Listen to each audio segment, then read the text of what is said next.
That was good. That scared me. That was a good one. Oh my gosh. Okay. We're doing it. We're doing it. This is the one. Welcome back to the See You Next Thursday podcast. That's so quiet. I'm sorry. Sorry about that. We'll bump it in post. In post. The episode we've been teasing and you've all been waiting for is here. I know you guys were so excited for this. Welcome to the NIF pod, everyone, or the New York Film Festival 63 pod. Yup. This was the best 2 weeks of my life. This has been a long time coming. Yes, we got these passes back in what? May. But we've been teasing them since April. So we've been teasing them. I've been teasing those passes. Truly, we literally were we're getting the pass this year. We're getting the pass this year. Because last year was the first year I found out, we could split the pass and go see 5 movies together and then do whatever else we want. Yep. So and I ended up seeing 9. You ended up seeing 11. That's the most I've seen at a film festival. Which is crazy. Same. And there were some crazy days. So we're going to go day by day. We're going to get into it. We're going to talk about this whole podcast is what we saw at NIF. If you ever want to go to the New York Film Festival, tips, tricks, our experience. Rosebud and Thorns. Truly. L's and W's. Exactly. We're going to talk about it all because it was a journey this year. This year was... And it was so much fun. This year was probably the best year. It was for me too. I mean, every year I've seen more and more movies at New York Film Festival, and it keeps getting better and better because it's more days at the fest, more people we're meeting. It just keeps getting better and better. It's crazy. The air... Something was in the air this year where I felt a sort of seniority. I was oh, well, it's year 5 for you. I've done this before. I've been here before. I know what I'm doing. Yep. So I was just I wasn't shy about anything. I just was let's freaking go. We're here. Let's do it. And people were asking me questions and I knew answers. Okay, volunteer. No, okay. Literally, basically. No, it's great because year 4 and year 5, we've been doing this and people were like, oh, what time does this happen? And when should I do this? I'm like, go now. And yeah. And people on the standby, oh, should I leave? Should I do this? I'm like, no. Oh. Yeah, we're gonna do it. But I first want to just shout out everyone at the New York Film Festival, from Dennis Lim, Matt Bullish, to all the volunteers, to all the filmmakers. Thank you for what a wonderful 63rd year of the festival. Oh my gosh, it was beautiful in every way. The programming this year was absolutely incredible. The branding, the marketing was really good. The merch this year was really, really good. The filmmakers, the Q&As, everything this year. I mean, I never got to recognize the programming in years past because I was always in school, so I couldn't go to the festival at its fullest potential. But actually witnessing the festival in its fullest potential was oh my god, you guys are so good at what you do. And how they don't prioritize awards in any way. I love that about New York Film Festival because we already have a bunch of festivals that have done the awards and we know, and you just come here to watch movies and nothing was really competitive or anything.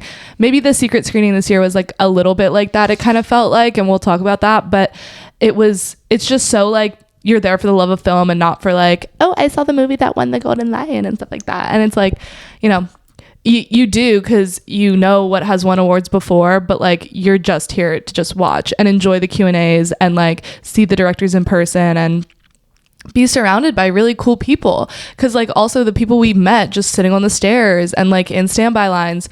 This is the year that I think I've talked to most random people and we got their letterboxes and Instagrams, and it's been just so fun to be a part of that community.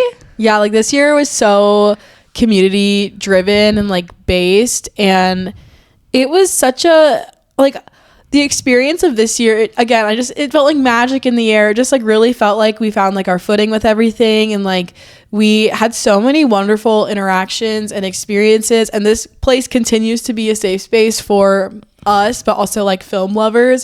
So just really shout out New York Film Festival.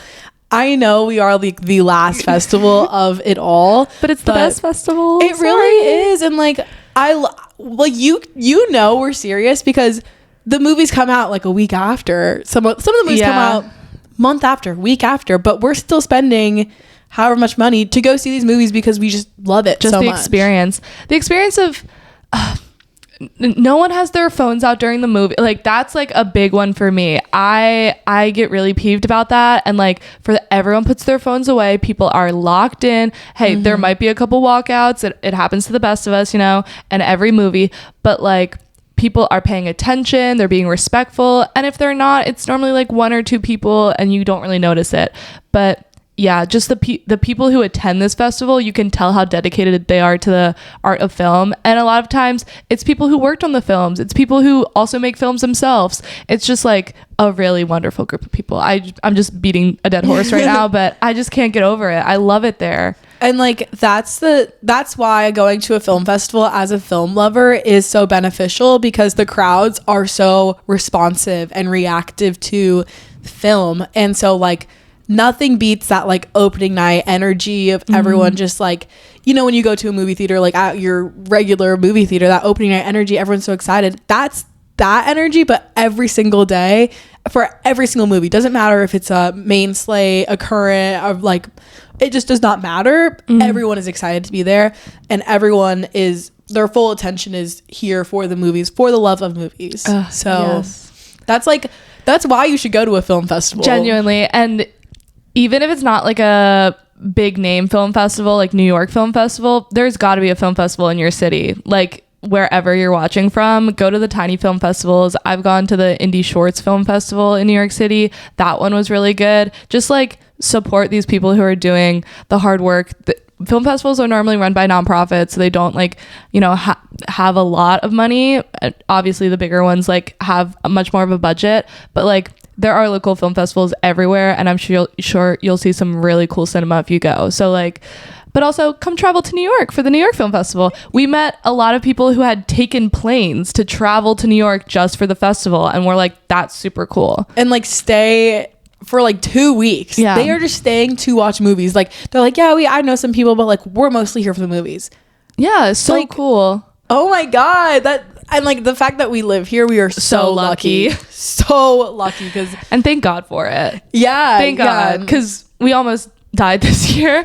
But like, thank God we could go home and sleep in our own beds. Like, you know? Yeah. But I don't care if we almost died this year. It was great. I wouldn't change it for the world. I would not change a thing. No, I wouldn't change my experience, any part of it, for the world. It just, and like every experience just truly like proved why I love this festival, why I love the people who come here, why I love just this time of the year and like being immersed in that culture. So like if you really are looking to find people that are like you, talk to people, or just be surrounded by cinephiles, especially New York Film Festival, like go to a film festival. This is like literally film festival propaganda. Like you need to go. You need to do it. Oh my goodness.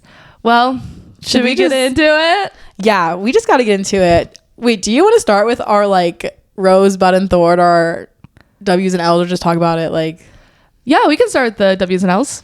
Honestly, because like we'll get into it, but like there are some W's and L's for sure.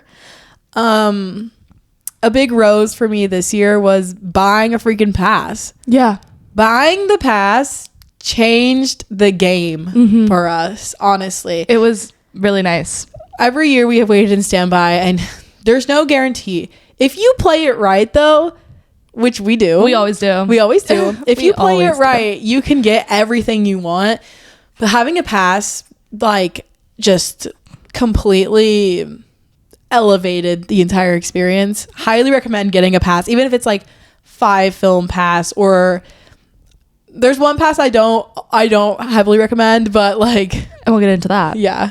Well, a Rosebud for me, even though we did get the pass, we still waited standby for a lot of movies. So Rosebud is standby, and you should do it, and you should like talk to the people that are in line with you. And if you, like I said, like you said, time it out correctly, you can totally get tickets to like any movie you want, basically. I did have one standby L for Pillion this year, but that was just because I literally got there 20 minutes before the movie started and the line was long, and I was like, dang, didn't think that many people were going to show up for Pillion. But it was okay. I still had a good day. But yeah, standby is really, really fun. I put in this that don't care about the express pass people because they do not always get priority. Like, you never know when they're going to open up that standby line. So just like, do not trust that like the express pass people are going to be early or on time or whatever. And then if box office says it's an obstructed view seat, get it anyway. Get it anyway, because the obstructed view seats, it's literally like a sliver of the corner of the screen that you might not be seeing, which is, I know it sucks, you're not seeing the full screen, whatever, but like it's literally a corner. It's like nothing that important is happening in the left-hand corner. Like, and then if you're up in the balcony, don't rag on the balcony seats either, because those are also, you get a really good view from the balcony, and it's also really fun to look down and see the entire crowd below you. Like, it's just a different perspective that I think is like really fun, even though you're not like front row for the Q&A. The balcony is really lit. The balcony is like arguably my favorite place because you literally see the entire screen like in its fullest capability. Yep. I have a very special place in the balcony, and so like I didn't mind sitting up there for any of the films that we sat up there for, which were quite a few, but honestly it was great. I think one of my thorns was I got scammed. Let's talk about it. So I do recommend joining the New York Film Festival Reddit and Discord because Jordan Robb, J-Prop, we love you, King. I love you down. You are amazing. For like pre-festival things, J-Prop got your back. He will let you know who's gonna be at the Q&A. They're so straight up. Oh my gosh. I love, it's so transparent. Yes, because he literally was like, we're still working on visa things for Jafar, like, and not just like, oh, he might be coming, maybe he'll be there. Like, it's so transparent, and like I appreciate that so much. Yes. So I highly recommend joining the Discord and the Reddit. Be careful buying tickets. My favorite interactions were when I bought a ticket and they had to give me the physical ticket. So maybe like if you can be like, hey, could you meet up? Yeah. Meet me here. Like, always have a friend with you, of course. But like, can you meet me here to give me the ticket in person? Go redeem it at the box office, whatever. Because some of the tickets, even on Go Confirm, if you guys were in Go Confirm, shout out. Go Confirm is an app and it's no longer with us. I don't think it's with us anymore. It's no longer here. I bought 2 tickets from Go Confirm. One of them was the After the Hunt one, so like that was valid. It worked out. My Seurat ticket was unfortunately not valid. But those box office people, I'll get into just that whole situation, but like be careful. But like join the Discord and the Reddit if you want really like timely updates, and like they tell you when tickets are dropping, like extra tickets just got added, things like that. Like, highly recommend doing those things. The Discord was so much fun.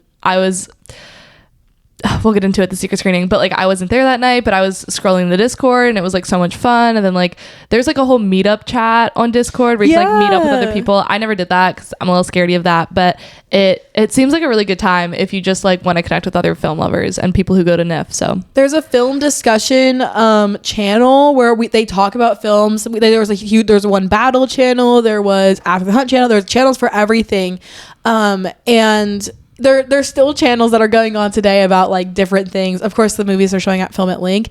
So like, it's so cool to like see other cinephiles, their opinions that aren't like in a Twitter echo chamber style. And like, it's just cool to like connect with so many cinephiles in like, I didn't even realize they had a Discord, but like, it's so perfect to connect with people. So like, highly recommend the Discord or Reddit. I didn't check out the Reddit, but I looked on the Reddit a couple times, but I never like joined it, you know? Yeah. Should I do an L? Yeah. What's an L for me? I'm gonna say movie fatigue. Oh. And I think we both have a lot to say about that. At the beginning of this festival, we saw 5 movies in 3 days, and that did murder me. We were both down and out, and the Monday after those 5 movies, I slept for like over 12 hours. I needed to just like rot in bed all day, which is like, okay, you need a break sometimes. And once again, wouldn't change it for the world. I would gone to see many more movies if I could, but like, it can take it out of you if you're not eating correctly, sleeping correctly. Like, this is stuff we've learned this year, and I think like we will be maybe planning out our sleeping and eating better next year. So I got ill. I was experiencing body aches, chills, a fever. New York Film Festival was not my only priority, not yours either. Like, we have jobs. We unfortunately have lives that we have to attend to. This isn't like our only thing we do. I wish this was the only thing we do. Hey, New York, if you want to give us press passes, we're right here. We'd love that. We will absolutely take off work to go do those things. However, I got really ill. Tuesday, I saw 3 movies. Monday, I teach dance. So I was with my kids. And then Tuesday, I was watching 3 movies, and then Wednesday rolls along and I get like 4 hours of sleep. I go into work. I'm actually feeling great the entire day until about 4:00 p.m. I'm like, oh my God, I feel ill. Like, I have to go lay down. So I unfortunately did not get to go to the Joachim Trier or Noah Baumbach talk, the free talk. I was packed and ready for the entire day, but I was like, I actually can't go do that. It's okay. I like, because you wanted to go see Seurat. I paid for my Seurat tickets. I was like, I have to go see that. So I come home, I sleep a little bit, I wake up, I have a pounding headache, but I'm still at Seurat. I'm still sitting there. The movie about raves, where the sound is like booming in your ear. I'm still there. I didn't work at all on Thursday. We saw It Was Just an Accident. It was fabulous. And I was feeling a little bit better. And then on Friday, I also was like kind of still feeling ill. So like, there's a Morton Williams on 68th. Go walk down Morton Williams, get like real food. Yeah, because we didn't get real food. I had freaking beef sticks and Pringles. Don't do that. Yeah, you gotta get like a sandwich or something between movies, and you might have to scarf it down, but like it'll be worth it in the long run. And just get those 8 hours, because it's because we woke up really early one morning to wait in standby, and I think that might have like been where I went wrong. I didn't go to sleep early enough to wake up so early. So like, yeah, that was right after the hunt though. Like, it was right. Yeah, it was just we couldn't have timed it better. Yeah, it's how it had to be for the movies that we personally wanted to see. Yeah. And once again, loved all the movies. Wouldn't have changed a thing. The programming was great. So the program was wonderful. It's just all the movies that we bought tickets for and wanted to see were all in week 1.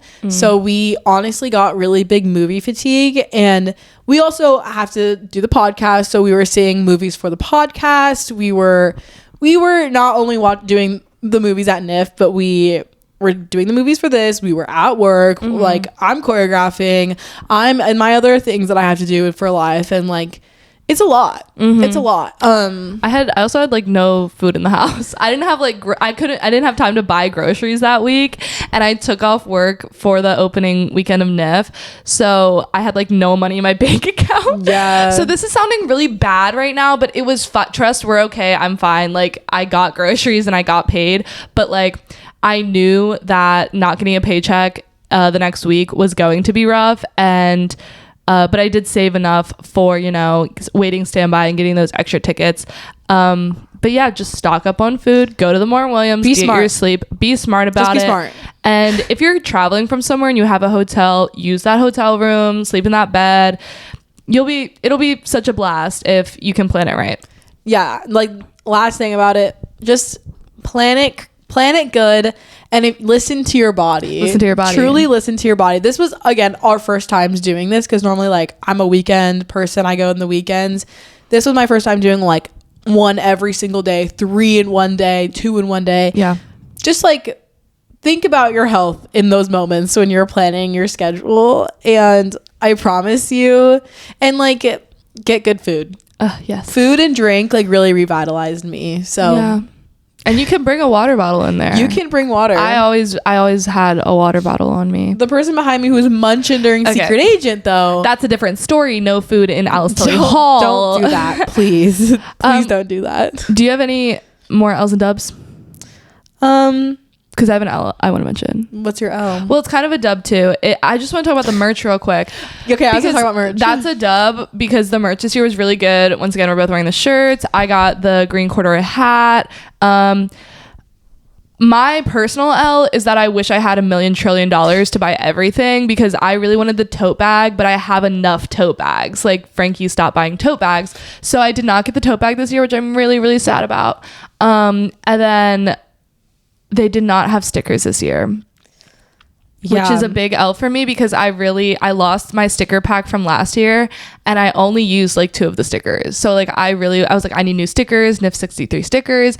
They didn't have stickers. They have pins, but I didn't want the pins. I wanted stickers.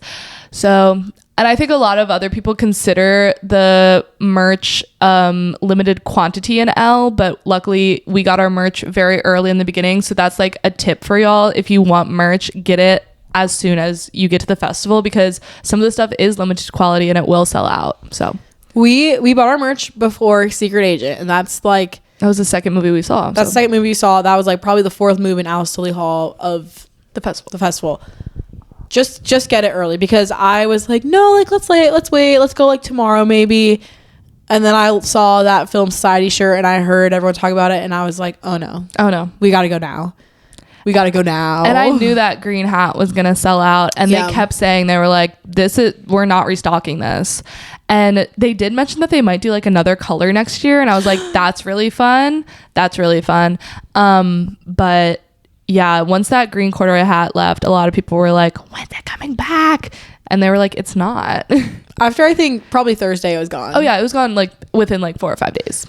So like, just get your merch. Just do it then. You already spent so much money to be there. Just spend the money on the merch if you want it because people didn't get their merch and they were really sad. Yeah. So get your merch. I also wish I had $1 billion trillion for the mug, the notebook. Yes. Like that. The only reason that the merch is my L is because I didn't have enough money to buy all of it. And I wanted all of it because the branding is just so good this year. The little green. I had to buy the black shirt and the Film Society shirt because this shirt has all my Pookies on it. Yeah. So if I turn on the back, it's the Pookie convention. And I love all the directors on it. The Pookie convention. The Pookie convention shirt. Like, that's what I call it. So I'm just really excited to wear this. And like, yeah, these are my favorite directors. What about it? So. Anything else? Let me check my list. But I think that's pretty much everything. And then we're going to go day by day. So y'all can get a day in our life, 2 weeks in our life. 2 weeks in our life. Yes. And we're going to be talking about a lot of movies. We're not going to be spoiling them. So go see all these movies. This is like, if you hear something you like, add it to your watch list. We're talking about 11 movies. So. 11. Strap in. Lock in. Get your little snack. Set up your phone for lunchtime. Like. Also, I'm so sorry if we use insane, crazy, cool, interesting about 5 times in this because there's only so many ways you can describe movies that no one has seen yet. So there's only so much I can say about an ending, and sometimes insane is just the only way I can say that ending. So. With that, let's get into it. Friday. First day. Friday, the first day. We decided to see One Battle before After the Hunt because we have opening night tickets. Yes. And we put on our geesh. We literally are full drag geesh at One Battle in the AMC Link 70mm IMAX. We had dresses on, and mind you, just men there. Just mostly men. Like basically all men. I was like, this is crazy, but I was literally running through the streets of New York. I was so excited. Yes. I was skipping. I was just really so excited. Me too. Saw One Battle. That's a 3-hour movie. My brain became mush in that moment because I was trying to...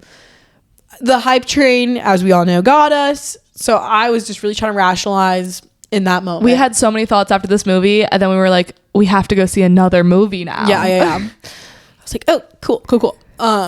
And like all the emotions, of course, of the festival. I'm emotional. Oh, we're getting hype. My 5th year, I'm emotional right now. So we see After the Hunt. That's the opening night movie. Yes. Luca Guadagnino. Our king. Our actual king. He says, Viva el Cinema. Baby in his sparkly jacket. Oh my goodness. Io's there. Andrew's there. Julia's there. Bro. Michael Stolberg. Michael is there. We cannot forget about Michael Stolberg. That is the number one Pookie. Like, it was too good. Yeah. We had to sit separately. It's okay. It happens. Yeah. I sat next to two very enthusiastic people. They were like excited and like whenever Lucas said something, we'd be like ha ha ha together and like laughing because we were just so excited, which was really cutie. It's that opening night energy. It's just that energy in the building. People were excited for sure. I was up in the balcony, great view of the screen, and Luca's like speech before the movie was like really like invigorating, like empowering. It got me really like, it set off a great tone for the festival, and I really enjoyed it. We didn't get a Q&A after, we got a director intro, so like it was like 10-15 minutes of him talking. I think Julia talked for a little bit too. Yes. And then we saw the film. Dennis Lim said there's no festival without storytellers, but there's no festival without the audience. Oh, which I think is so beautiful, and I wrote that down because I was so happy. After the Hunt, yeah, this is a very it's a complex movie. This movie has layers, and like his movies have layers, but this one is really, there's a lot going on. Some of it maybe doesn't always make sense, to be completely honest. Yeah, when I was watching this film, kept thinking, what is the focus of this movie? There's just a lot going on. There's a lot of characters, and we're getting into like all the different characters, like psyches and like inner turmoil. And acting wise, I thought Io did great. Andrew plays a little bit of like a freak, so like he was definitely an interesting character. Julia, I think, does really good as well. She's really bad at pain acting in this movie though. Oh my god, her unknown disease. I'm like, girl, it was multiple herniated ulcers, I think, or something. Yes, ulcers. But it was just like her. I didn't believe her. I'm so sorry. Oh my goodness. Ow. My stomach. I'm like, girl, you got a stomach ache? Like, what's going on? But yeah, there's a lot of okay. So it reminded me of Sorry Baby in the sense of like it has this like sexual assault that happens on a college campus, and that's still one of my favorite movies of the year, but this handles it in like a very different way, and and very different. And we're kind of following like the professors along with the student that this happens to, and it's all very left up to interpretation because we never like see the assault happen, and we're getting very limited information, and it's kind of like up to you to believe what you want to believe. There is a moment where that happens that gives me an answer to what happened. Yeah. Do you get what Yes. Do you catch my drift? Is it with Andrew and... Yes. Okay, me too. Yes. So I'm like, okay, I know my personal answer, but like people can think whatever they want, I guess. Yeah, anything you want to say? I think that acting is great too. Shout out Michael Stolberg. Hey, he's so funny in this. He's good. There's like a gag for an entire scene where he's just walking in and out of the room, and it's so funny. That's un cinema right there. Andrew Garfield's low-key chopped and unk the entire movie. You know how he looked like disheveled at the press interview? That's like what he is to me in this entire movie. The character itself though, he's a freak. Like the character itself is chopped. He's like a little neurotic too, and I'm just like, you're weird, and like I'm not rocking with it. Yeah, I don't like him in this. I think he's at his prime, but he's like doing a little too much for me. Like I'm like, you gotta reel it back. Like you're doing too much right now. Him as a person, and like the like the performance he's making. Just the choices. I'm like, we gotta reel it in. Io's great. Io's fabulous. I mean, Io's character Maggie in this movie has a trans boyfriend or trans partner, yes, whatever. And it's the way Luca just loves queer people so much, and it's so apparent through the way he shoots them and like portrays them. It was so beautiful to see a trans body on the big screen, and like it just being normal and like beautiful, and I loved it. And shout out to that actor. I just really loved that inclusion of it. I think that was really, really beautiful. And I just saw Kiss of a Spider Woman this week, and that is that's a movie. There's a lot to unpack about that. It's very obvious, like there was not a trans person in the room. But yeah, After the Hunt. But that's for another time. I don't know if this movie completely makes sense. No, it doesn't. If this came out in like 2016, I feel like it like low-key would have been like, ooh, like this is much more important. Like this kind of feels like if it came out a little bit like earlier in time, it would have been like a big buzzy thing. But it kind of it falls a little flat for me. Yeah, and I think a lot of people are agreeing with us and like giving it pretty mid reviews, and I think that's valid in the grand scheme of Luca's filmography. However, I think we're both such big Luca fans that like we forgive him. Like there's nothing to be forgiven for, but I'm just like, okay, you this wasn't your big one, and that's okay, because I know you have many big ones ahead of you and behind you. He worked with a different DP this time, so I think that's why visually it looked a little different. However, there's still a lot of signature Luca in this. He loves his hand shots. He loves his insert shots.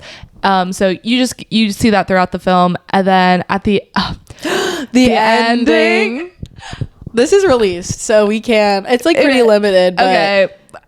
It's not even a spoiler about the plot of the movie. Just he leaves in his last cut, and it's really like, that's filmmaking right there. Like I was like, oh, I like this movie now. I was like, that's cinema right there. And like, still give Luca Guadagnino so much money to make movies. Like, still give him so much money. I don't care what he makes. I'll go see it. I don't care if this was like mid for me. 100 times over, I'll go see anything he makes. Yeah. And then we have Atticus and wait, Atticus and Trent Reznor and Atticus Ross. I was like, wait, why is my brain? We have Trent. We have Trent. They're doing the score again. This score is not what you would expect. No, it's like really quirky and like different, and for sure, it's like disjunctive, and it reminds me of something I just cannot remember. Poor Things? Yeah. Kind of. Oh, Jerskin. Yeah. Him. I cannot say his name. Don't make me try to say that. No, it reminds me of like something he would make. There's like a couple scenes where I was like, oh, this is feels very inspired. I love when they break out that oboe. Oh, get that oboe when they break out the oboe. This score feels really dramatic in a different way than like Queer was. Queer felt very like light and like beautiful, ethereal. Like, oh, that's a good word for it. This one was like, there were some moments where I was like, this is just straight up a dramatic piano score. And then like there was some disjunctive like I don't know, just different instruments throughout that you're just like, oh, that's an interesting place to put that instrument. Fun stuff though. Yeah, that's After the Hunt. We kind of were like, okay, cool. Went home, slept. Barely. Because we woke up, we got into the standby line, and we saw The Secret Agent and The Mastermind, and we got our tickets standby. So you don't have to scour high and low. Tickets are right there. They were obstructed view for A Secret Agent, but Frankie's a little bit taller, so she sat in front of me. She saw like the entire screen. I sat behind her. I saw basically the entire screen. A little bit of the left corner. I also had a little bit of the left corner. If Sarah sat in front of me and I sat behind her, I would have had more of the screen obstructed. But since we switched, we had like the same amount of the screen obstructed. And it was kind of fun, like sitting close to each other, but just like one row apart. We didn't sit next to each other for too many films this year, which was really like weird. But I liked having you behind me. It was always a nice like pleasant thing when I was like, oh, we're sitting together. Thank God. Like, I know. The Secret Agent. This is like a long movie. This is a long movie. This movie though is it's one that it's lower on my ranked list, but it's not that I don't like the movie. Honestly, this is a movie that I keep thinking about. Like it's kind of stuck with me. I just like keep thinking about different parts of this movie because it's so long. There's so much in it and there's so much story. It's like a frame story that you don't know is a frame story until like 30 minutes or an hour into the movie. It's real. Oh, it's so cool when they play with the form. Oh my gosh. And like it's basically this I don't know. It's actually insane. Go see this movie. I would recommend The Secret Agent, directed by Kleber. I'm not gonna pronounce that right. I remember them saying his first name a lot. Kleber. Yeah, by Kleber. So go see it. But him as a director, his Q&A after and really his good. intro before, he's very like personable and like very like passionate. He loves this film and he loves filmmaking, and that's so obvious. It's so clear. And then we also saw Wagner and him talk, and Wagner is so good in this. my best actor campaign is starting. Like, when I tell you he is 3 people in this movie, and one of them I was like, wait, is that him again? Yeah. He's 3 people in this movie. It's actually crazy. It's cool, and like he freaking knocks it out the park. So like that best actor deserved. This is a Brazilian film, Brazilian director. Wagner's Brazilian. When I was watching this, I was like, this kind of reminds me of Bacurau. And then after the movie, I was like, bro, this director directed Bacurau. And I was like, oh, okay, I got some film knowledge up there in the old noggin. Oh, okay, it's still working. Okay, it's still working. This movie is saturated. We got colors on the screen. Oh my God, it's so beautiful. It is like so saturated and colorful. It's edited down. I was like, thank you for that. Like, this is some good food. Yeah. And the director Q&A was super insightful. Loved what they had to say about just like the making of this film. Yeah. Why there are some choices in it that there are. They post all the director Q&As on YouTube, and I highly recommend going and looking at this one. Mm-hmm. Our sound cut out. Okay, so something did happen, and kind of at the climax of the movie, there's like a chase scene. Not a spoiler.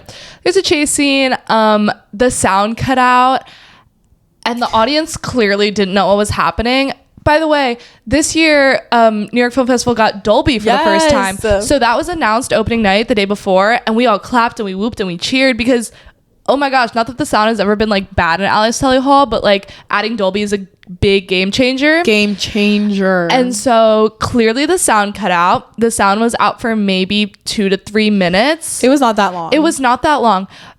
Now, when the sound cut out, some people started clapping, and I'm like, why are we doing that? First of all, because this isn't like a live performance. If there were dancers on stage, if there were actors on stage, then I could see clapping to like, keep them going or whatever. But like, this is a recorded film.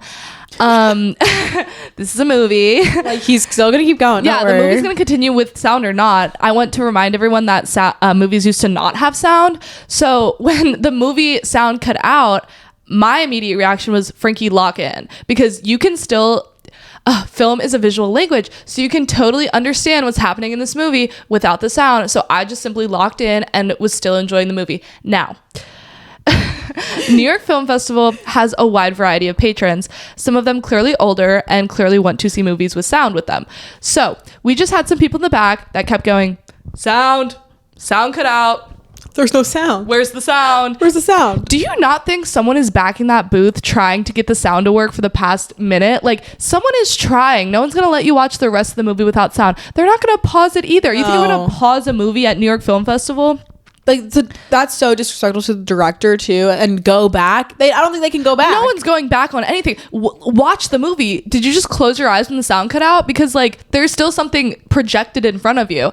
So I had no issue that the sound cut out. It happens to the best of us. Technical difficulties happen all the time in any form of art and like showing of exhibition of art. It's a brand new sound system. They literally test it every single morning because they don't know how it's gonna work, especially when they get it literally days before the festival. Also, I wrote down, before the secret agent happened, in the director intro, he said, let's rock the house, crank the sound mix. So he very clearly, this movie, he wanted us to get like an immersive experience, and obviously it's upsetting when the sound cuts out if like that's really important to you. But for me, I was like, okay, the sound cut out, let's keep watching the film. And then the sound came back 3 minutes later, 2 minutes later. It was so quick and easy. If you really care that much, go watch the movie again. It'll be at Film at Lincoln in November. So then people started clapping once the sound came back on. That I respect, because then we're clapping for the people who fix the sound. In film school, we also were taught to edit everything without the sound to see how our films would work, if they do work, because again, film is a visual medium. Yes, there is a sound component, but it's it's mostly visual. So I was raised to not edit any of my stuff with the sound. And honestly, when I was watching it without the sound, I was like, this still holds up. It made me watch more intently. It made me think harder without the sound. And like, I just keep thinking about how there was once a time when movies didn't have sound. So people being upset at a film festival when a technical difficulty happens, I'm just like, what are you gonna do? Yeah. What are you gonna do? And at the end of the movie, during the Q&A, no one acknowledged it. And I thank God they didn't, because like if Dennis Lim were to come out and be like, I'm so sorry that happened, it's just like, no, it happens and it's fine. It's okay. Like, normalize the festivals not being perfect, because they absolutely aren't gonna be perfect. And these people are working their butts off, working day and night to make this happen. So give it a rest. But this movie does happen in 3 parts. There are 3 distinct parts with like chapters, and it takes a turn at the end with Wagner's character. And I would recommend this movie to people. I'm still thinking about it a couple weeks later. So highly recommend. Yeah. Mastermind. We saw the new Kelly Reichardt movie, The Mastermind, with Josh O'Connor. Alana, hi, my clients. What are you doing here? We thought the little mouse man Josh O'Connor was going to be there. That was a little upsetting, but it's okay. I don't expect anything from these director Q&As with the cast present. I'm always like, he's off filming something in England right now, I think. We were in the box. We got box seats. Yes, and we were once again sitting like in front and behind each other, and we could like lean on like the railing, and I just love like looking down and seeing the audience below. I loved it. Cool. These seats were really cool. And like we were on like the edge, so we could look down, we could see everything, but also like the view of the screen, there was a railing. It was perfect. It was so cool. And the lady at the box office was like, it's a box seat, which are really fun. You can move your seats around. And I was like, I don't know what that means. Just give me the ticket, girl. And girl, I got my card out. Yeah, just give me the ticket. But it was really cool. The movie itself, Kelly Reichardt, my queen of slow cinema. It's definitely a Kelly Reichardt movie. But we also have only seen one other Kelly Reichardt movie, though. So like, we're not the people to we're not the people to come to if you're like Kelly Reichardt. I don't think slow cinema is necessarily like my genre. I know a lot of people love it down. And I love her. She's like an incredible female director on the scene right now. So like, I love her down for that. I really like Josh O'Connor and Alana Haim. So I do think the cast does motivate me to see this movie. It did. This movie was all right. It was pretty good. I actually really like this movie. I feel like it has a pretty like there's a motivation. I sometimes, at least with Showing Up, because I only have seen Showing Up, I struggle with the motivation of that film. I'm like, why are we doing this? Like, why? But Josh O'Connor, it's clear he plans a heist, he does the heist, and then he has to face the aftermath of the heist. Kelly Reichardt also edited this movie, and I love when that, like, Benny Safdie, I was like, yes, edit. I love her editing is really great in this. She's so funny. Like, oh my god, she's really funny. She's such a funny like, she's so funny, especially with her writing and the way she cuts things. And then even during the Q&A, she is just awkward human being. And I freaking love human beings like that. Like, are just so like, I'm here. Like, I just really love that. And I really like the end of this movie. I keep thinking about the end of it when the ending is, I mean, the movie is out. So yeah, it's also, this is a shorter movie, right? It's only like an hour and a half or something. Yeah. It's a good time. This did play as the AMC Screen Unseen like last week. Really? And the general audience, I don't think they're used to Kelly Reichardt, and they did not enjoy it. And they were really mad that was the Screen Unseen. But hey, you got to see a Kelly Reichardt movie, so now you can check that off the list. It's really funny too. The beginning half is hilarious, and like obviously there's other hilarious parts in it, but like I was really gripped by the beginning half.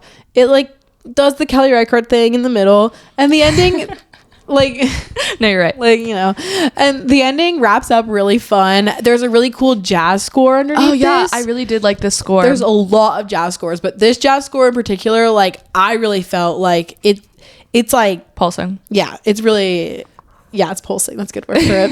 I tried to say something else, but Sorry. No, it's good, and it feels almost big band in a way. And Yeah. like, I really enjoy that about it. Our king John Magaro is yes, in John it. Yeah, this is a good one. I mean, like I said, I've only seen one other movie and I like this one the most. So before this though, I was like, I need caffeine, I need fuel, I need something in my body to like help me focus. So I did go to Morton Williams. I got a beef stick, I got a lollipop, and honestly it did help. Yes. I was awake for the entire movie, and yeah, that's good. I didn't fall asleep in any movies at NIF this year, which is great. I don't normally fall asleep during NIF movies, but like sometimes at AMC it just happens. And I'm glad I didn't. Happened to me this week during Kiss of a Spider-Woman. Oh no. We'll talk about it later.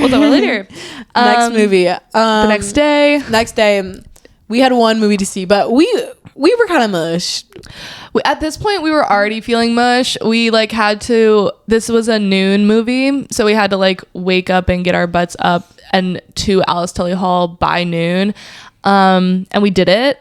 But I think at this point we were already feeling like, oh my gosh, we've been seeing a lot of stuff. Yeah, like the brain gets a little fatigued. Like I felt like I should not have watched that much in one go. Yeah. But hey, that's the festival. That's what we're here for, and I'm down for it. Like I know what that is like now, and I know how to properly take care of myself. We saw Late Fame. This still doesn't have distribution. I don't think so. It was very clear that the director Kent Jones was looking for distribution, which was very cool. He brought a bunch of people that worked on the movie on stage. Normally it's like the director, the cast, and maybe like a production designer or like one other crew member. He brought up a bunch of people. He brought up a bunch of the young kids in this movie that were all there. They were in the crowd too. Like makeup artists, like everyone. He was shouting them out. It was really lovely to see like someone just like be loud and proud about something they made.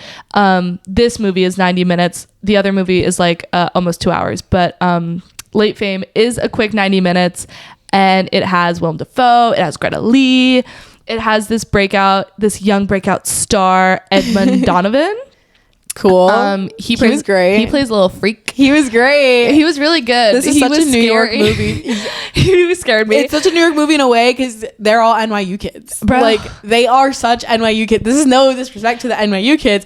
I just felt so happy I didn't go to NYU after this because they were dogging on NYU the entire film. This movie, it's so Greenwich Village. It's so like autumn. It's so autumnal, cozy. It's a time and it's a space, and it's about like these artsy kids who like are trying to make like a collective that's just like not working in this day and age.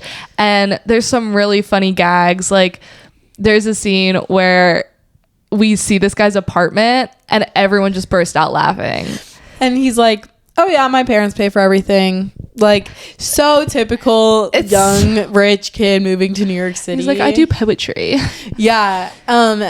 Willem Dafoe is fantastic. Greta Lee is the most versatile actress of our generation. Everyone needs to watch out. Greta Lee, watch out. She's gonna win an Oscar. She has to win an Oscar. Like I don't know for what movie, but she not has for this, but for something. Not for this. Not for Tron Ares. But like there is a pathway. She sings in this movie. And it's really good. She's like really good at singing and dancing. Really good. And then she plays like she has a whole persona going on in this, and like that is two personas kind of. Yeah. One that's like false and like kind of a projection of like what she wants to be or could be, and then like her actual character's like self that we see only a couple times, and it's like, ooh, this character is like really deep and complex, and like but she plays it so well. She's so good in this movie. And then we saw her in Tron Ares, and she's arguably the best part of that movie. And I'm like, and then she's in House Dynamite, and I'm like, you are just so versatile in everything you do. I really admire Greta Lee for every role she takes is truly just like another like notch on her resume, and like I think she can do anything. And we saw her in person for this Q&A. She was wearing this gorgeous purple dress. Like, oh my gosh, she looks so good. I'm obsessed with her. Yeah. if you're not staying for the director Q&As too, like I get some people not staying for them, but if you have work, if you have somewhere to be, but just stay. For some of them, I'm like, you should stay. I think sometimes people framed it as like, if I wanted to know more about the making of this, I would stay. But if they were like, no, thank you, they'd leave. I had to leave one of them because I was just ill. But like, I stayed for this one. You could obviously tell everyone who worked on this is very passionate. Willem Dafoe, like, I feel like is playing like a reflection of himself a little bit, because there's like a line where he's like, I used to be the youngest one in the room and now I'm the oldest. And I'm like, ugh. He said during the Q&A that like that felt very real to him. Yeah. And a lot of the young kids in this movie were coming to him like for advice and to ask him questions. And that's basically what this movie is about. Like an older writer who had not found fame, and then as he's aged has like gotten a sort of fame with these kids. Anyways, it's very meta, and they talked about that in the Q&A. And I really like the Q&As because sometimes they just give context, and like it's good to watch a movie without context and get your own opinion before that. But like that's what I love about New York Film Festival, is like you get so much behind the scenes and you get so much information about the movie. It elevates the experience so much. Exactly. Yeah. That's like the best way to say it. But this movie's super cozy. I enjoyed it. I hope it gets distribution. I hope it gets distribution so y'all can see it. It's very A24 coded. Like A24. If you're like here. Someone. Oh, and the character that Greta Lee plays was supposed to be Sandra Huller. We got that tea in the Q&A. What, that would have been crazy, and I'm very happy it's Greta Lee. But like, I don't know how Sandra Huller would have. I know, it's crazy info. Yeah. And that was the only movie we saw on Sunday. We went home, recorded the One Battle pod. We had Monday. This is when. Okay, Monday I did sleep. Yeah, Monday was the big day for me, where I was in bed until like 6 p.m. and like finally took a shower and like got my life together, because I knew we were seeing at least 2 movies the next day, you seeing 3. So Tuesday. Yeah, I have to teach dance on Mondays. I have to continue with my life. So of course I continue with my life. But I was like, oh my God, this week. I was thinking about the week and I was like, this is going to be a lot. And I don't know if I'm ready, but we did it. We did it. So Monday we had a break. Tuesday the 30th. What a day in my life. What a day in my freaking life, bro. It's my boyfriend's birthday, so I had to do girlfriend duties, which was fabulous. But then I had to go see 3 movies. Yeah, this is another instance of a standby L. Happens to the best of us. I tried to get some tickets early and they just weren't doing the standby line early. I was like, you know what, valid, I'm gonna go home. So I went all the way to Alice Telly, got told no, whatever, it's fine. I came back home, but then went right back for Jay Kelly. They were not doing sentimental value tickets early. No, they were like, we are sold out, and they made it so clear, because I think I asked about 3 times and they were like, we're not doing that. But they were very nice about it. They just kept saying there's going to be a standby line outside, and we were like, we know, we're going to be in it. And I could tell they were like kind of getting pressed. So we saw Jay Kelly, I saw Nouveau Vogue, and then we saw Sentimental Value.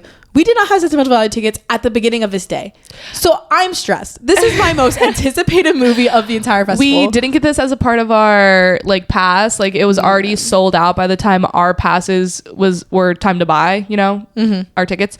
So yeah, we walked into this day with no sentimental tickets, but we knew we were going to see the movie. Like that's the whole thing. You have to come in with like a manifestation of like, this is the movie we're seeing. Even if you start the day with no tickets, like we just knew we were going to see it by the end of the night, and we did. We're going.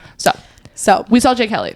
Jay Kelly is great. It's beautiful, actually. People are like, some people are not loving this movie. We're big Noah Baumbach fans. Yeah. Greta Gerwig's in this movie. She looks beautiful. Mama, I miss you on screen, girl. Come back to acting. Come back to act. I love her as a director, but like, take a chance. Yeah, I miss you. George Clooney. I'm sorry, like Oscar. Low-key, yeah. Honestly, Oscar, like really good stuff going on. I also forgot how funny Noah is. So this funny. movie is like really funny and really heartwarming. And like Laura Dern, she's back. Mother Convention, she's attended. She's in attendance. I love how this movie plays with time as well. It was like not what I was expecting, but when they play with time, wow, Noah Baumbach is He's such a good director, too. He's so good at his job. He's so good. And this movie is going to be on Netflix, so y'all will be able to see it. I think it's like December 5th or something. Watch it. Like, I'm going to rewatch it and again probably, because I really like this movie. I'm going to show my parents this movie. Yeah, I told my parents to watch it already. It feels like a tribute to George Clooney in a way. Yeah.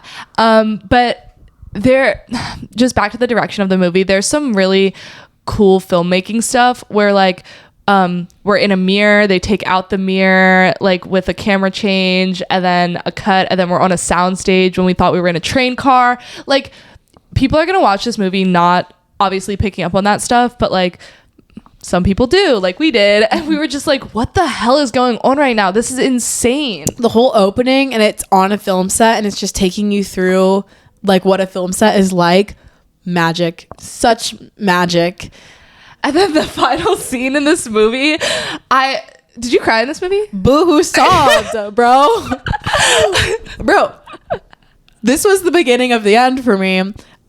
I boo-hoo sobbed at the end of this movie. Did not expect, I thought like it was gonna be whatever. Oh my god. The end of this movie is actually crazy, and I don't think anyone can expect it. Adam Sandler is also in this movie. He's kind of playing a more dramatic side of him, I guess. He's not being a comedian. Like, no, yeah. And he's clearly a very important character in the George Clooney character's life. Yeah. Jay Kelly. The titular Jay Kelly.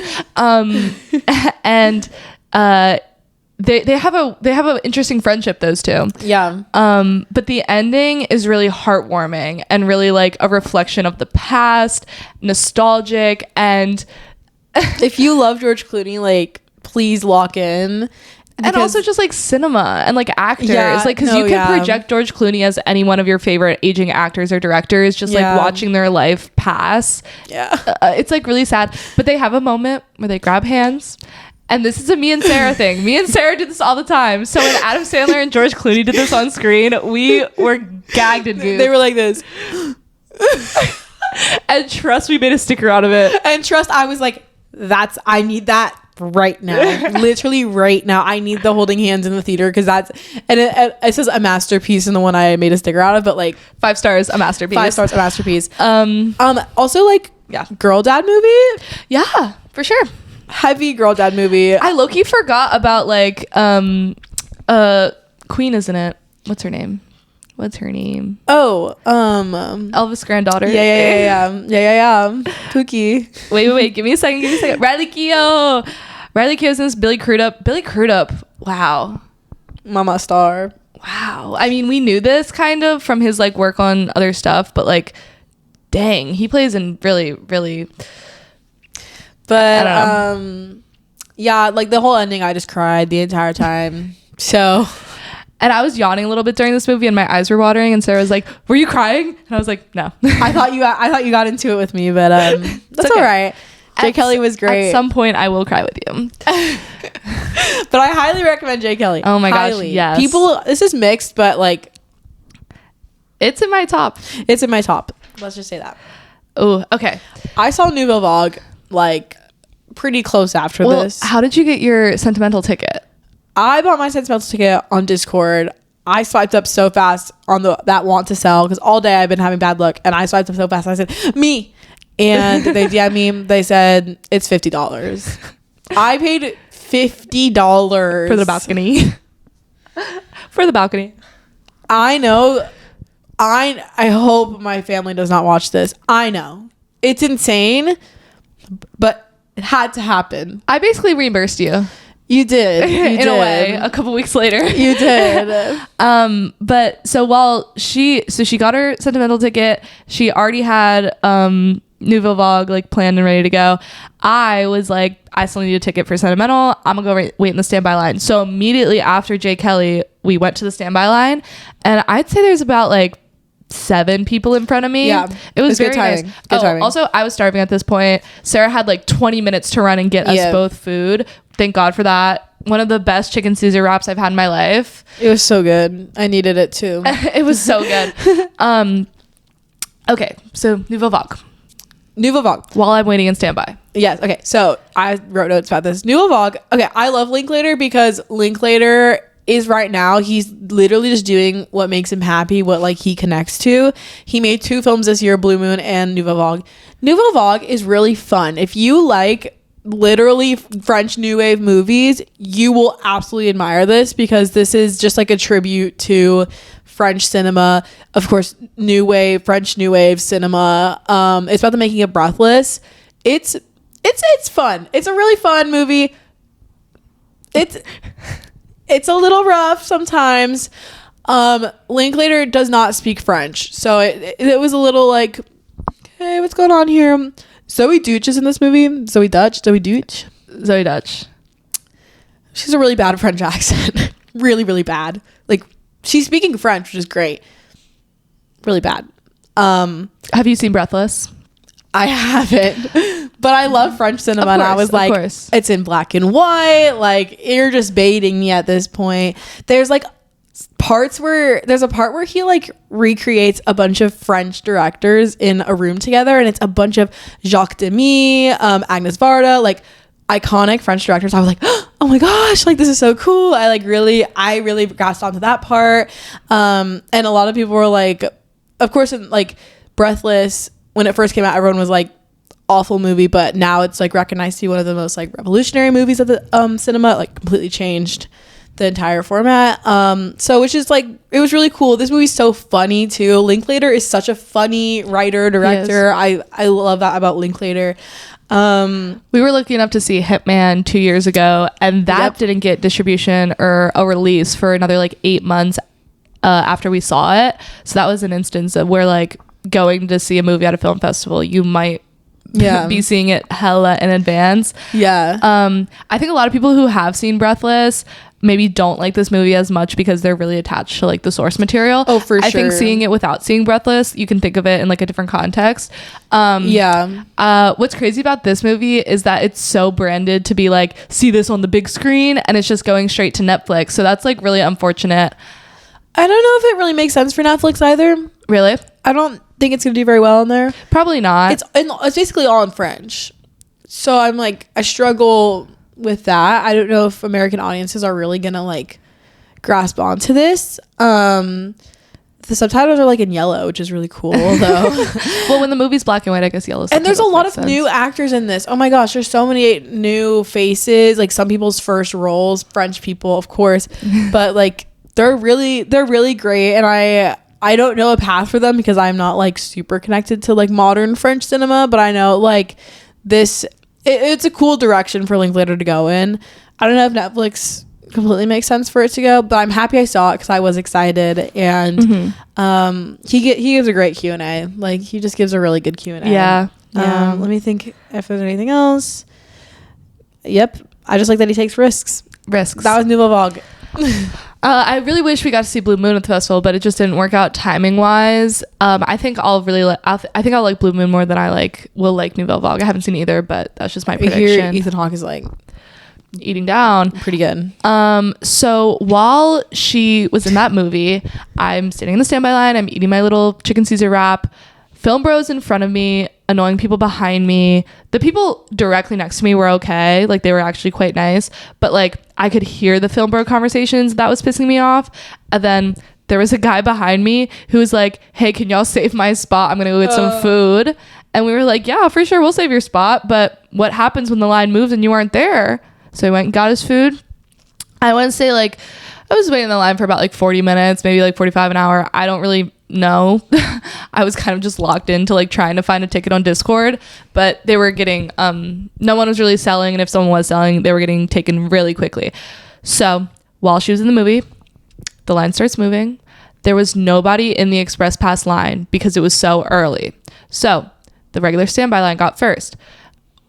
I got a ticket from the box office for $30 because I'm a student or I use my student ID. We're students. And I got my ticket and I could breathe a sigh of relief. Like I was actually like, oh my God, I don't have to wait in that line anymore. I sat on the steps and just like chilled on my phone. You forgot to mention you got like prime seating too. Oh yeah. Like you didn't just get like a back row little ticket. Like yeah, for $30 I did get row N. And what we think happened is press was waiting so close to the screening time to cancel their tickets that I was like low-key in like a press row, which is really cool. Would love to be in the press row for the rest of my life. Shout out. Hopefully we can be in the press row next year. But yeah, I got row N in the press row, and since it was just me, I didn't need like 2 tickets next to each other. I just got 1 ticket. It was perfect.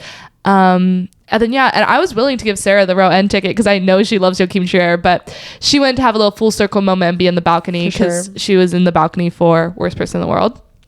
So I'm waiting on the steps. I texted Sarah while she was in the movie because I knew her phone was off, and I just said, I got it. And then she comes out of the movie being like, I knew you were gonna get it. There was a feeling like halfway through Nouvelle Vague that I was like, she got it. I was like, she got the ticket. Like, I know she did. Like, there's no way I'm gonna walk out there and she's gonna go, I didn't get anything. So I was like, she got it. We're good. And that's why manifesting is real, especially at New York Film Festival. Like me and you have always had such good luck with like events, concerts, festivals. It's just, I'm okay. Again, though, if you play it right, you think, okay, what's the screening before this? I'm going to get in line when that movie starts. Yeah. That's the way to go. Because a lot of people, there was like a Nouvelle Vague line too. Yep. And that movie obviously disappeared once that movie started. And then while I was standing there, they only let in like about 10 people for the first time they let in standby. The line had by that point wrapped around the building, I think. And I was chilling on the stairs with my ticket I got from standby. And it was just an incredible feeling. That's why I don't recommend the Express Pass either, because they showed up late. If they were there early, they would have gotten it. You never know. We saw Sentimental Value. Oh my God. Like, oh. And he's done it again. He has in fact done it again. Oh my God. He does something here that is so special. Not everyone's gonna like this. No. And I know that. I'm so aware of that. Except the difference between me and some other people is I accept that some people are not gonna like this and understand this, and that's okay with me. Some other people, if you didn't get it, then you're obviously very privileged. No. That's not it. That's not it. That's not it. I understand if you don't like this. This movie is very heavy. Like it will weigh on you. It's very deep. It's about family. It's about it's like real heavy. It's real heavy. You're not gonna expect that either. At least I didn't expect it to be this like. Yeah, it's kind of like, it's also like, I feel like Joachim always does like kind of longer movies that like stretch out chapters. Same narrator from last time, Miss Queen. Oh, I love to hear that narrator. I love her voice. But yeah, I'm recommending this movie 1,000%. Just because I love Joachim, I love Renate, I love Stellan, Elle. There's a new actor, not new actor. She's not new. There's an actor named Inga. I don't want to say her last name. Inga. Oh yeah, I can't say that last name. I need Inga, her your to, queen. I need her to sweep. I need her to take it. Inga's better than Elle in this. Inga is, oh my God, she plays the younger sister to Renate. Mm-hmm. Bro, where's the Oscar? Where is it? Where is it? Okay. If you are a younger sister or an older sister, lock in. This is gonna kill you. If you're an eldest daughter, you're about to like go through something. You're literally gonna have to go to therapy after this. This movie is so incredible. It's my number 2 movie of the year. I love this movie. Very expected. I love Joachim though. I love his work down. So like very expected of me to love this. Yeah. He plays with form so much in this. And like Joachim is the lord of movies, in my opinion. Like the Lord, like the artist, not that Lord. The Lord music, the musical artist Lord. Yes, he is the Lord of filmmaking, in my opinion. Okay, all of his movies are about like, not all of them, but a lot of them are about like women and women's struggles, and like he's a man, so it's like but there's like some like underlying things in there that like this reminded me of Virgin so much. This entire like the entire album just being like literally just being a woman. And like having daddy issues, honestly. Like, and I get her. And being an artist and actually struggling with like those things. Oh my gosh. I basically wrote nothing for this because I also didn't take notes for this movie because I was just locked in. I was like, I need to have my full attention for this. It's like devastating. It's actually devastating. So we have the house that they grew up in and live in as a character in this movie, which is we were supposed to choose an inanimate object in school, and you know what I chose? The house. Like, you want me gone. Oh, you want me in the ground. And it's so full, like, it's so full circle too. Like, this movie is a cycle, and like, oh my gosh, the relationships are also like kind of cyclical. Oh my gosh, I like actually can't like form coherent thoughts right now. But this will be an original screenplay. I would love to see Sinners win that. I am happy though Sentimental will be recognized yet again, like worst person, because Joachim's writing and the partner he writes with, I don't know what they do, but like it's like some magical, like, yeah, they got some fairy dust in there. Yeah. This movie is so spectacular.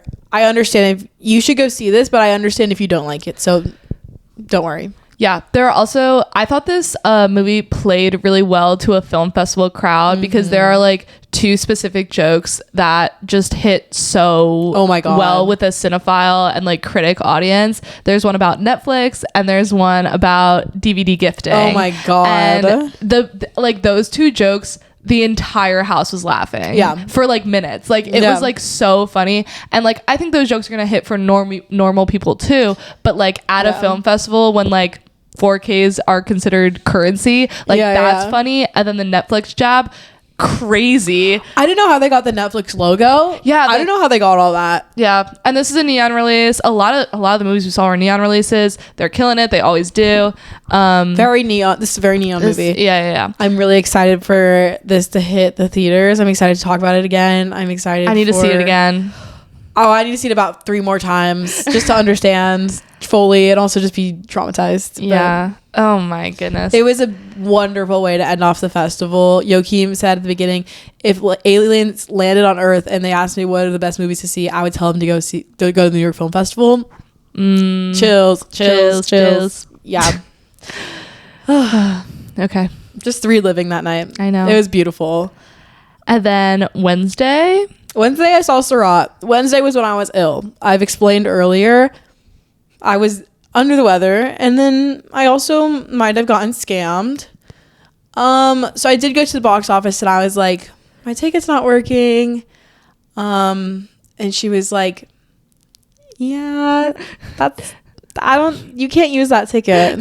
It's like, did you buy it? And I was fully ready to like go home. I was so nice to her because I was like, I get it. Like, I'm not here to like be like, oh, but I bought this ticket. Like, no, I'm not here to do that. It happens. I know it's late and I know what's going on. So I'm like, all good. She just goes, okay, here you go. She gives me a ticket to go see Sara. It's like it's not even partial view actually. It's like in the orchestra. She just gave me a ticket because I think she felt bad. And also everyone from Standby had already gotten a ticket. So she was like, you know what? Don't tell anyone. Here you go. For free. You didn't even have to pay again. No. Which was like, she was like, just be careful next time. Yeah. Shout out those box office workers. Shout out. So I see Sara. The director walked on and I was like, that's the actor of the movie. No. That's the director. He said that he wanted to make a movie that felt like the last movie he'd ever make. And I was like, love that. That's awesome. This movie has probably one of the best sound mixes I've ever heard. Zone of Interest though is like totally top for me. This like matches that very well. Not that there's like Zone of Interest things in it, but like just sound wise, it's a really good sound mix. Yeah, so crispy clear with the Dolby. I literally was like, oh, this is gonna hit in Dolby. Then I was like, we are in Dolby. Wait. I literally thought this was going to break the speakers because what's his name? I had to get the name out. Mm-hmm. The score by I'm looking for the name, by Kang Dig Ray. Girl, what did you put in this score? Well, they've been using the score for the promotional material for New York Film Festival, and they pick such great scores, they always do for the trailers and stuff. This trailer was real good though, like one of the best. And so I wish I could have seen this with Sarah. I had work this night and I unfortunately had to lock in to make money, but I'm so glad you saw it because it sounds really good. This movie's a little crazy. There's a like when I say crazy this time though, I mean crazy. Like something about midway through the movie happens in a car that like really, I don't know if I align with that, doing that in movies. There's also an insane, like I love a modern dance sequence in a movie. There's like low-key a dance sequence in the movie that goes like kind of wrong, and it's so like you just don't expect it, and then it happens. And like this whole movie is you don't expect it and then it happens. The score though like is so bleeding all over this entire movie and like uplifting it, and like just for that scene alone where they're like dancing in the desert, I recommend it. If you don't like if you're squeamish, body horror stuff, there's not like body horror stuff, but like stuff happens that's like pretty intense, maybe don't go see this movie. If you have a kid, maybe don't go see this movie. It's wild. I don't know if it sticks the landing completely at the end. It's a little like, oh, we ended there. But this will be released in November. I didn't stay for the Q&A because I was ill. Okay. I could not sit there. I could not do that. I had to go home like expeditiously. I heard the Q&A was not the best. So I didn't stay for it. I'm going to go watch it on YouTube. I'll report back, but that's all. Okay. That's interesting. It's a good movie though. It's good. Cool. Hearing the director though, like people talk about the director, I put it down a little bit because I was like, I don't know if I like that energy. But yeah. Cool. I'm excited. I want to see this movie. I'm hyped to see it. Yeah. Form my own opinion. Absolutely. But yeah, that score is fire. Just from the little snippet I heard from. It's real good. The NIF trailer. It's real good. Is next to Blackstep? Yeah. Let's go. We saw such a goated movie. We've been waiting It Was to Just talk an about Accident. We've been waiting to talk about this. This movie got released this week. Go see it. Go see it. Go see it. Go again. Revolutionary filmmaking. Lots to talk about that these days, especially with a certain film that we're not going to talk about.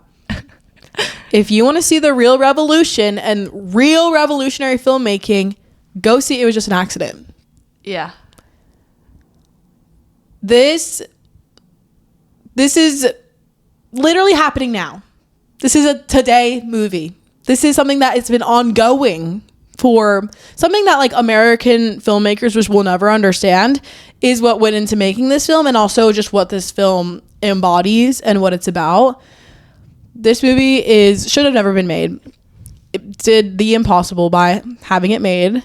Jafar Panahi continues to define that word, revolutionary. He still creates films while he is literally banned from making films. So you have to understand, we're not just dealing with a white man or someone in America making a movie about America. We're dealing with someone who literally has like gone to prison for making movies. Is banned for making movies. Yes, not supposed to make movies at all. So we were hoping that Jafar could have been there for our Q&A. He unfortunately was not because of some visa like restrictions, the government shut down, whatever, screw that. But we unfortunately weren't able to see him, but some of the producers talked before the movie, and they gave part of his story and talked about him. They outlined it very nicely, so beautifully. And I've seen Taxi. I watched Taxi in my contemporary world cinema class last year, and Taxi like blew my mind. I was like, this movie is really goated. Like Jafar Panahi's in the movie. He plays the taxi driver, and I've known his story for a little bit, and Iranian cinema is just like really incredible. Like we had a whole chapter on that in my class, and I think it's the work that goes into making these films make the film so much better. This is like one of those movies where like the context does the context can like really elevate the experience of watching it, because you just know what goes into it. And I know I'm like not a big proprietor of that, and I'm like don't do that, but like truly, like please look into Jafar Panahi and like please understand. Well, they shot a lot of this out in the open. They had to shoot some of it on a soundstage because something happened with the police. A camera got taken by the police. They like basically took the SD card. Yeah, but they already had the footage backed up on the hard drive. So film students, I'm looking at you. You upload all of your stuff onto 2 hard drives and you never complain about that. Got it? Because when someone's SD card literally gets taken by the government and they can't finish their film, but they backed up everything else, I think you can do that. I think you can do that when you make your little short films or your little thesis. Yeah, and this, because I saw Seed of the Sacred Fig last year too, and that director had a similar story of like, it took him a while to get out of his country and he had to like flee to Germany to edit the film. And like, this is just like there's actual censorship going on about creating art in other parts of the world, and it's happening here. It's starting to happen here and might continue to happen and get worse. But like these films are important to watch if you're into cinema, and even if you're not, but like if you're a film person, watching these movies can actually give you context about like how censorship works, how the world works, and how artists can get around that and still make art in the face of like dictatorship or fascism. The movie in and of itself is really, really great. There's like towards the end, there's like a 15-minute scene. One shot. Yeah. The same angle for the entire thing. I just like will never forget it, honestly. And this ending too. This ending is something I will like will stay with me for a long, long time. And it really, as an audience member, you are challenged with like your morals and like what you would do. Each of the characters represents like honestly a different like path you could go with what happens to them and like the person that they capture. And the title itself too, it was just an accident. Like they say that in the movie, don't they? They say that in the first scene, and even just the title makes you think like, why is it called that? And you have to like grapple with a lot to understand the film and your own emotions about what's happening. And it just shows like if you are on the right side of things, like, and you lead with like kindness and love and compassion in your heart, because like even the worst people, unfortunately, awful people have families and things like that, and that's horrible to like think about. But like even the people who don't deserve to be treated nicely, they sometimes get treated nicely, and things happen. It's basically like revenge or forgiveness. Yes. Yeah, that's so much better. I'm just like saying like bad people, bad things happen to them too, but good things happen. No. It's the same. It's hard to boil this movie down into like a couple words, but like this person gets kidnapped, and the people who kidnapped him are trying to decide whether they want to go the route of revenge or a route of forgiveness. And we have all these different perspectives who are telling their stories about what this guy did to him and how screwed up it was and what they've gone through. And some people are like, I've healed from this, I don't need to do this anymore. And some people are like, I haven't healed yet, I need to get out my anger. And that one scene we're talking about that's like 10 minutes of just like screaming at this guy is really cathartic, and like it's just a release of like these emotions. And like, oh my goodness, it's and the ending kind of is like a cliffhanger. The ending is like really kind of scary. There are times in this movie that feel not like a horror movie, but like there's so much tension, and the score I think also helps with that.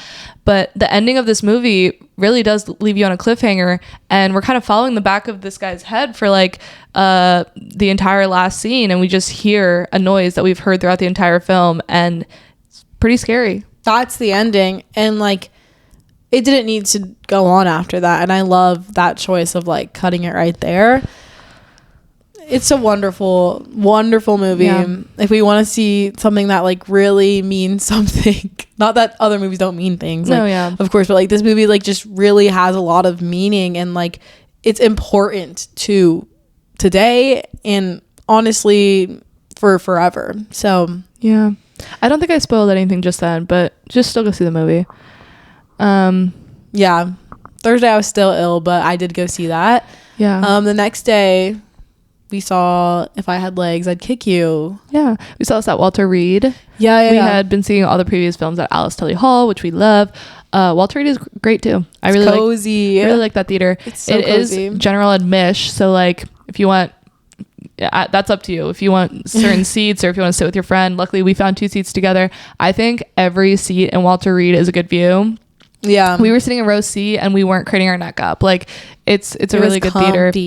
And then the director and the lead actress were there. They gave a little intro. They had a Q&A after. Yeah, this movie's crazy. This movie's freaking nuts. This movie is such a it's a lot. It's a lot to take in. I have an interesting like relationship to this movie because I actually like I really liked the movie, but I hated it.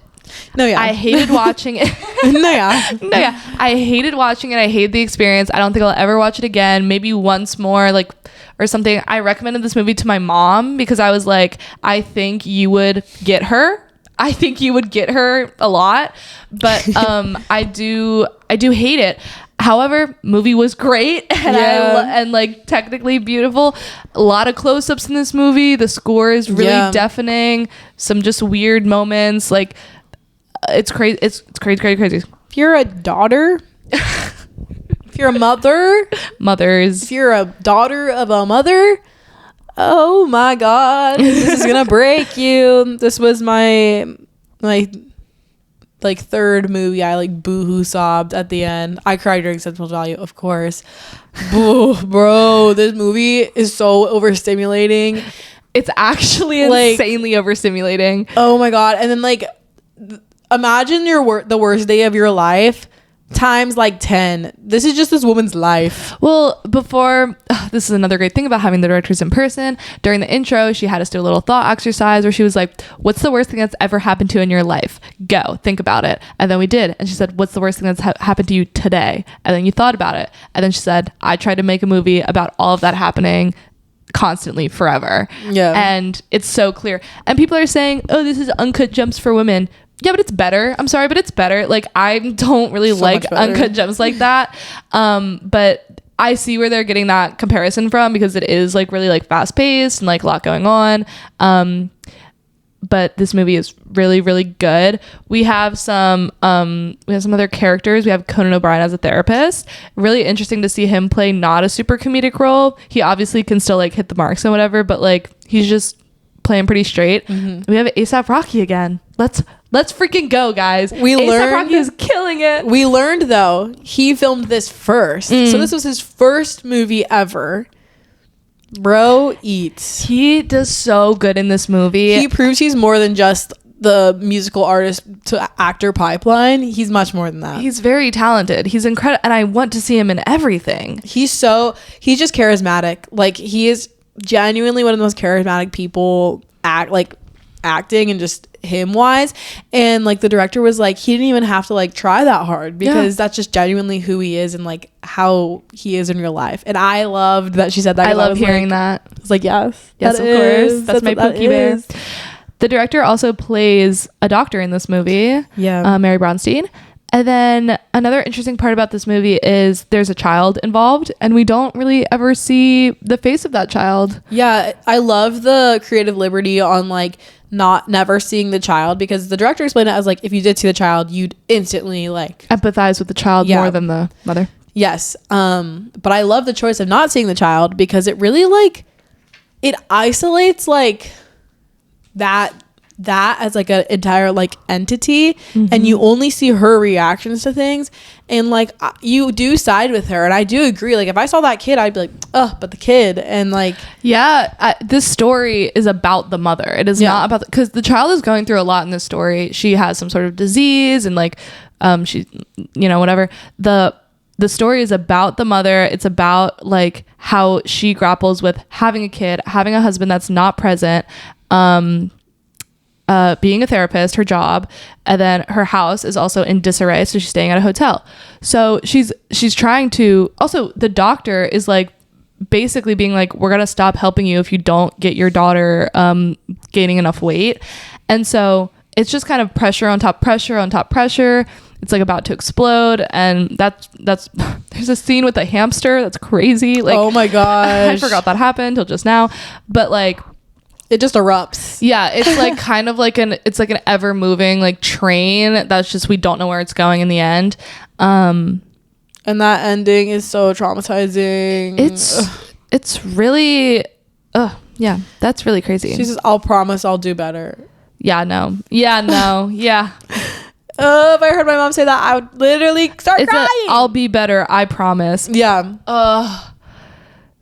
And then that was killer. Yeah. Oh my gosh. I'm just looking at my notes. That was a crazy movie. Insane. And genuinely made me devastated. I called my mom the day after. I called my mom too. And I was telling my mom, she was like, did you like the movie? I said, yes, I hated it. And my mom was really confused, and then I recommended to her, and I was like, I think you'll hate it too, you should watch it. And she was like, what do you mean? And I was like, no, you're gonna hate this movie, but like, you'd get it. You're gonna get it though.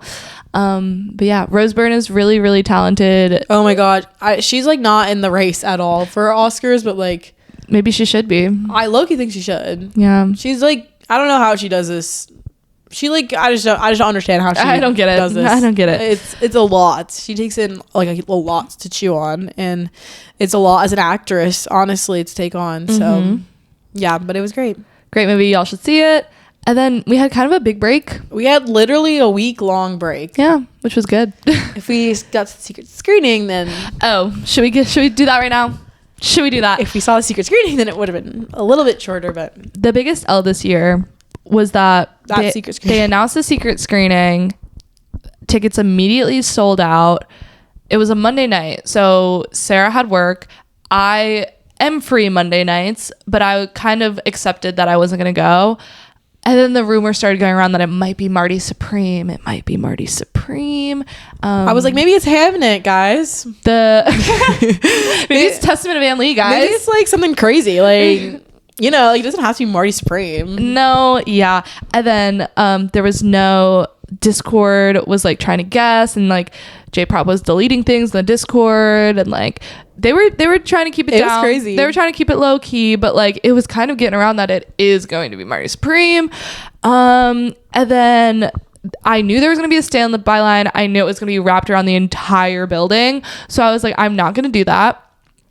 And then no one was selling secret screening on. No one was selling it. If they did, it was like immediate for $1 million trillion. Yes. There were people who were trying to sell it. There was someone trying to sell it for $500, and J-Pop banned them. Good, because we shouldn't do that. We shouldn't be upselling tickets at all for a movie. But like, yeah, I can't believe I paid $50 for sentimental value. $500 for Marty Supreme. I'll wait till Christmas. But then it was revealed that it was Marty Supreme. Timothée Chalamet there, Josh Safdie there, and also Tyler the Creator there. Yeah, so that's what really got me. What really got me was Tyler the Creator being there, because what do you mean? So it was Marty Supreme. So like Tyler the Creator has gone out and said that he like might not go on tour anymore for his music. So when I saw that he was there, I was like, oh, cool. I'm like never gonna see him again. But it's just like kind of our two worlds colliding. Like Tyler the Creator at New York Film Festival was actually made for us in a way. Like I was supposed to be there. He thought I was gonna be there too. Like no, we all. Oh my god, I can't even get into it. Like it actually makes me so upset. Sorry, I'm getting mad. The other thing about this screening is that since this is the first screening of it, all press was there, and all these famous people were there. All these directors were in attendance in the audience in Alice Tilly Hall. Our favorite podcasters were there. Your favorite critics were there. Your favorite directors were there. Actors were there. Just random celebrities were at this screening because it was the first screening of Marty Supreme, period. Josh Safdie finished this movie at 2 a.m. the night before. Okay. And the embargo kind of like lifted after the movie, whatever. We're hearing score is incredible. We're hearing Marty's getting it. Timmy's getting it. We're hearing Marty is literally getting it though. Marty's getting it. We're just hearing this is movie of the year, and I'm actually like, I can't believe I have to wait till Christmas. I cannot believe it. No, very me coded. Dream big. Like that's me coded. Tyler the Creator. Oh, that's made for me. Oh, Timothée Chalamet gonna win, and like playing in a role that's like All About Dreams. Oh, that's for me. Yeah. Oh, yeah. This movie is actually gonna, I think, disrupt like pop culture in a way. I'm ready for it. You know who could open a movie? Timmy. Yeah. He gonna win the Oscar, guys. Like, he gonna win the Oscar. I'm not trying to say anything, but like, I am trying to say, like, this movie's gonna be worth the hype. I can tell. I can already tell. Mark it down right now. At October 17th, Marty Supreme is gonna live up to the hype. But I've been saying this since like since we saw the trailer. Yeah, since like summer. I feel like I've been like, oh, Marty Supreme's gonna be a good one. When I saw that trailer, I said, yep, we got it. We're good. Yep, that's the one. The editing, the score, Timmy, the performances, people have been like, just, yeah, the hype train is starting. It's probably going to continue. And I'm sat for it. And I'm actually conducting the train, like, as we've said before. But yeah. How do we get an early screening to this? Well, I talked a little bit about last week. They did the 30-minute showing at Regal. And my whole thing with that is like, I don't want to see 30 minutes of a movie. I want to see the entire movie. So like the 30 minutes is not appealing to me. But why at Regal? Come on. I don't think it's going to happen, but I hope there's some sort of like, I don't know, limited release here earlier before Christmas, or like, how do we secure these tickets though? Like, actually, I'm like, Timmy, are you going to be at AMC Link promoting it on Christmas Day? Like, I'm not gonna be here. I was gonna say I'm going home for Christmas, so I'm not gonna be here. So you gotta be here the week before. Yeah, that's so. Week before is Avatar: Fire and Ash, though. So what am I supposed to do? What am I supposed to do? 2-week run in history. They're calling it the craziest 2-week run in history. Okay, we didn't see Marty Supreme. Yeah, so that's like the worst thing that happened to me ever. Not ever. The worst thing that happened this festival season was that. I don't think they've like really done secret screenings before though. Like, this isn't a common occurrence, or at least they do. They normally do. The last 3 years, they've done 4 years. There's some sort of secret screening going on. Oh, I didn't know that. I guess this is the only one that was big enough for me to hear about. Have I ever been? No, of course not. But this one just felt like it had a lot of hype behind it. Yeah. And I haven't really heard about the ones in years past. Or at least the past 4 years. I've been going for 4 years. I also think like Spotlight sometimes can, because they added queer like last minute last year. That's true. So like I think, and remember they were like, when we watched Queer, it wasn't even, they added a whole new scene. Yeah. So like, no, yeah, movies definitely get finished like right up till the deadline for some festivals. Yeah. Well, we didn't see Marty Supreme, but we saw No Other Choice. No Other Choice was our last movie at the fest. Sad Really sad. We did like when we were at Alice Tell You Hall for the last time, we were like, it's our last day here. I was like, already? Because we didn't Is This Thing Still On was the closing night pick, and we got opening night tickets, so we weren't going to closing night. The closing night pick was No Other Choice. Like, well, for us it was No Other Choice. So that was our last film. And Park was there. Director Park was there. Director Park was there. His actor Lee Byung-hun was there, which I'm already starting the Oscar campaign for that. Yeah, he's really good. Incredible. Yeah. He is so good. This movie, again, Director Park, his versatility. How do you make decision to leave Oldboy and then you make this? Like what? His style is actually so beautiful to watch in real time, like happen. Yeah. And this is another movie where the saturation is bumped up to 100, and I freaking love it. The opening scene, greens I've never greened before. I could breathe a sigh of relief to see color on my screen. Color. We were sitting next to each other for this one. Yeah. Color. It was just so beautiful. Also, the daughter plays a cello in this movie. Yeah. And that's like kind of a part of the score. Sometimes it's diegetic, sometimes it's not diegetic. I really like the score for this film. That's like the score. Yeah, like score down. What was I? This movie is, as someone who has applied to over 100 jobs, this movie resonates for sure. This is really, really great commentary on class, AI, capitalism, the job market, for both America and I don't know where this takes place. I don't want to get it wrong. Korea. Yeah, I think it's Korea. South Korea. Asia, the job market in Asia in general. I think it's the world right now. In the world. We're all cooked. We're literally all done. Yeah, this is gonna be a sleeper. I think a sleeper hit. Like there's a lot of hype around it. I don't know if it's like what the Oscars typically go for, although they did nominate The Substance. So we can't forget about that. I think this movie is being talked about a lot in cinephile circles. Mm-hmm. I think outside of that, not many people know that this movie exists, mm-hmm. which is sad, but it's real. I would like to see, I mean, this is probably going to be an international. Is it going to be in Best Picture? I'd hope so. This movie is actually like really beautiful. Like the camera work in this movie, the zoom outs, the zoom ins, it's actually like really crazy. It's like incredible. Like I do think what he does in Decision to Leave is a little more innovative. Everyone's like, he's doing things with the camera that have never been done in this movie. But what he does in Decision to Leave is like actually like next level in my opinion. Not that this isn't though. Like that's not what I want to try to say. I'm just saying like this stuff is actually much more digestible for like an audience, not mm-hmm. like a cinephile audience member. The perspectives that he chooses for each of our characters is really fun to watch, really keeps you on your toes. It's also such like a wild movie. It's funny. This is probably his funniest movie for sure. This movie's really funny. Yeah, he's got a wife and 2 kids and 2 dogs, and they're just trying to survive and stay in this house. This is another movie where I feel like the house is really important. Yes. Like the house is a character kind of. Yes. And he's basically like trying to knock a bunch of other people down so he can be considered for a job. They say the title of this movie so many times. They say No Other Choice so many times in different contexts, and I love it. So we've talked about this before. Sometimes when people say the title of the movie, it's a little cringe.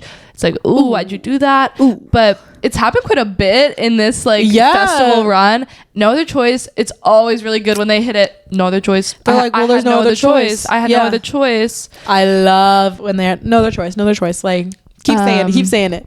Yeah. I know a lot of people actually that are like, I tell about this and they're like, oh, I want to see something like that. Yeah. And I'm like, go see it then, like for sure. I don't know when this will be released, but it's really fun. It's if you like body horror, gonna love this one. I'm trying to look for a release date. Someone said like Christmas, and I was like, please don't release it on Christmas Day.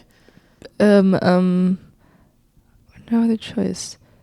October 16th, maybe? So yesterday was October 16th. Oh, you're right. Oh, wait, you're right. Oh, IMDb says January 2026 for the United States. Cool. So keep an eye out. Stay tuned. And that was our NIF. It's a long one. Yeah.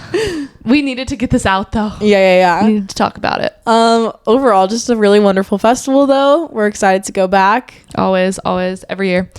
We met some super cool people this year. We talked to a couple of photographers, the volunteers. We met Matt Bolish. Shout out Champ. Shout out Philip. Yep. Shout out Becca. Shout out Becca, you're so lit. Yeah, we met a lot of really cool people this year, and I want to do that again. I want to like just chilling on those stairs or talking to people after the movies in the merch line. Yeah, there's an energy at New York Film Festival that I don't feel very often.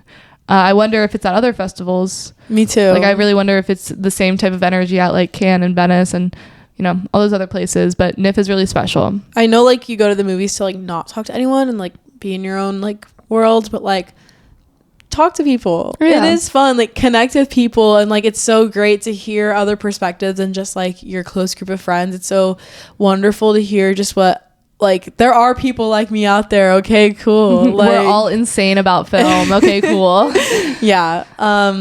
Thank you again to the New York Film Festival. You guys just freaking rock. Yeah, we love you. I look forward to it every single year. I will look forward to it for the rest of my life. So thank you. Yeah. And thank you for watching this long podcast. Yes. Leave a comment what your Letterboxd is if you want us to roast it. We have not put up our Tron pod yet where we do that for the first time, but leave the Letterboxd still. We want to roast them. Maybe we'll do 2 next ep. Maybe. Wait, we won't have comments for this one, so we can only do 1 next ep. It's okay. We'll see. It's a new thing we're doing. So give us our bearings or whatever the saying is. Give us our bearings. Perfect. Sarah, I love going to New York Film Festival with you every year. Oh, stop it. I love our tradition. Aww. Our yearly tradition. Yeah. It's going to make me sob. Do it. No, I won't. I'm not going to do it. Then do it. I dare you to start crying on camera right now. But yeah, thanks to my bestie for being my bestie. And thanks to you guys for watching. And we'll see you next time. Bye. Bye.